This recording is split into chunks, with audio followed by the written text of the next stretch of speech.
Good morning, children. Hope you all are hale and happy and taking very good care of yourself.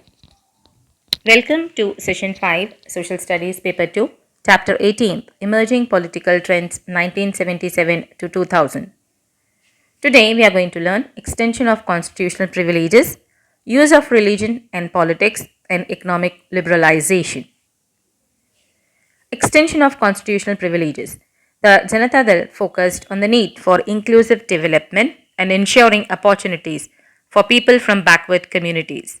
The National Front government resurrected the Mandal Commission report, which had recommended reservations for other backward castes (OBC) in government employment and educational facilities.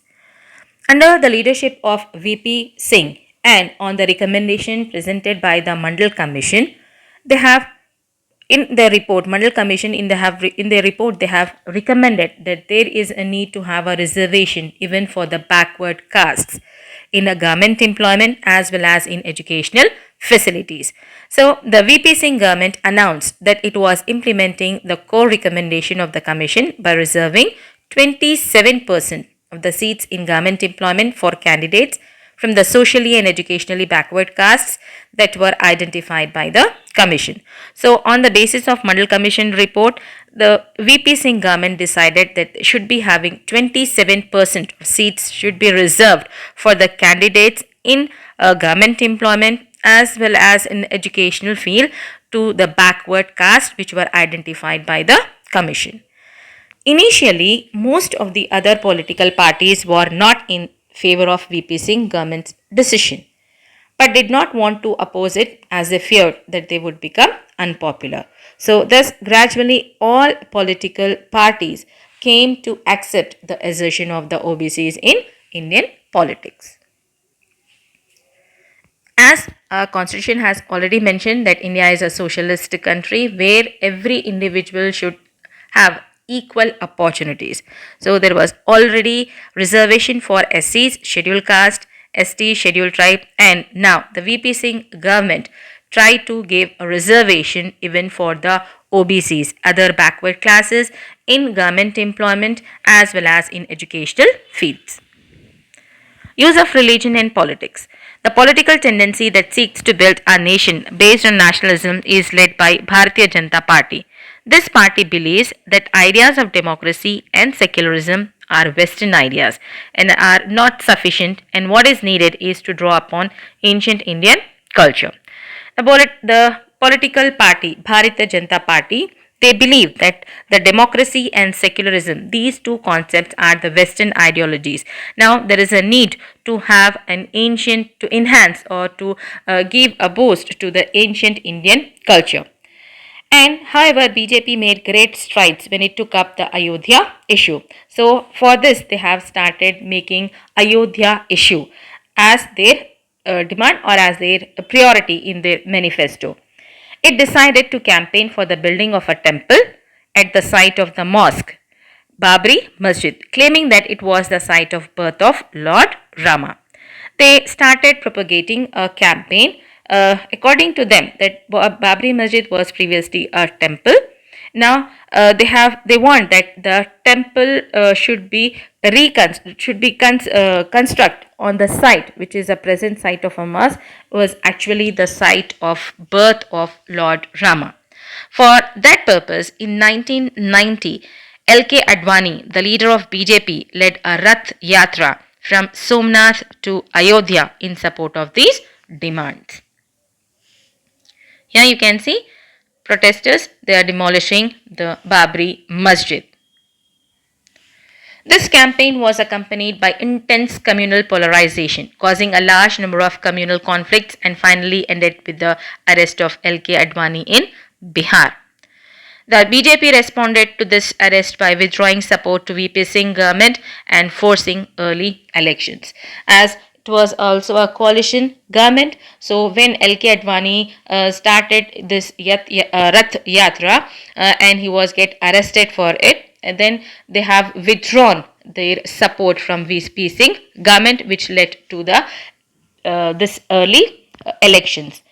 And during the same time, as well as the BJP's ideology was that they are saying that because these secular political parties, those who are trying to ignore the interest of the Hindu majority while trying to appease the minority communities. So they felt that to support the minorities, the majority people are getting neglected. So for this purpose, they have started this issue.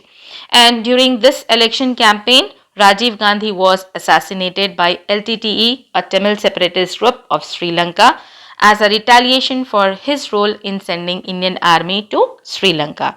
And Rajiv Gandhi was assassinated on 21st May 1991. And this in the sympathy wave that followed, the Congress came back to power in the center.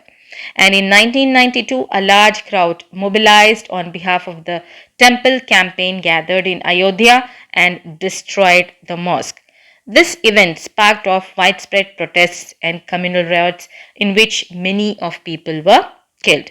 So after the election, as after the assassination of Rajiv Gandhi, because of sympathy and all that, anyhow the Congress came back to the power. But the BJP, they want that issue should be get solved. So in 1992, a large along with a large crowd, they have demolished the Babri Masjid, which sparked into a widespread of riots, protest, and it has killed many of the people all over India. PV Narasimha Rao.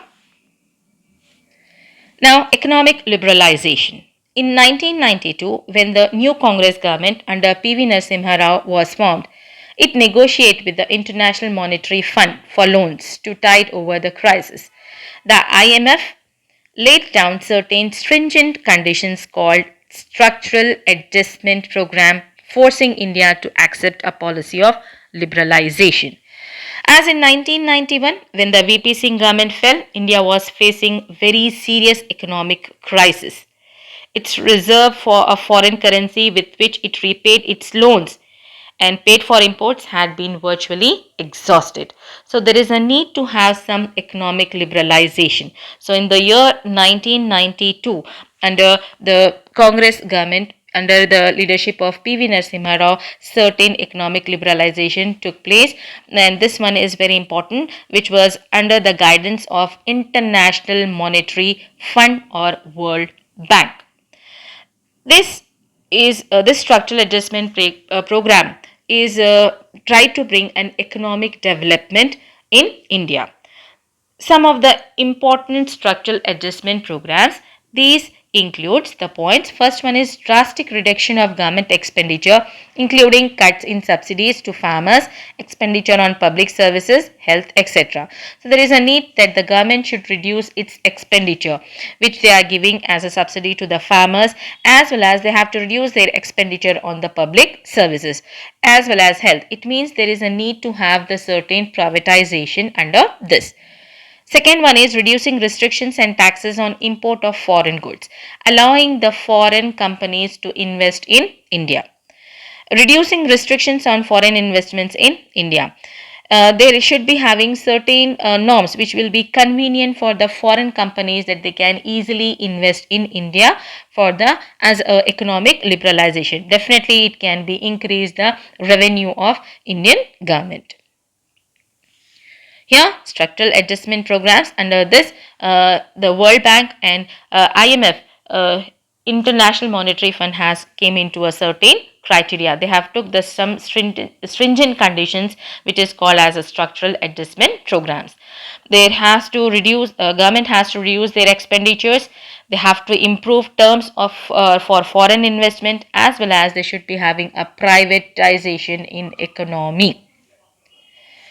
Fourth point, D point is opening of many sectors of the economy like telephone, banking, airlines, etc. to private investors.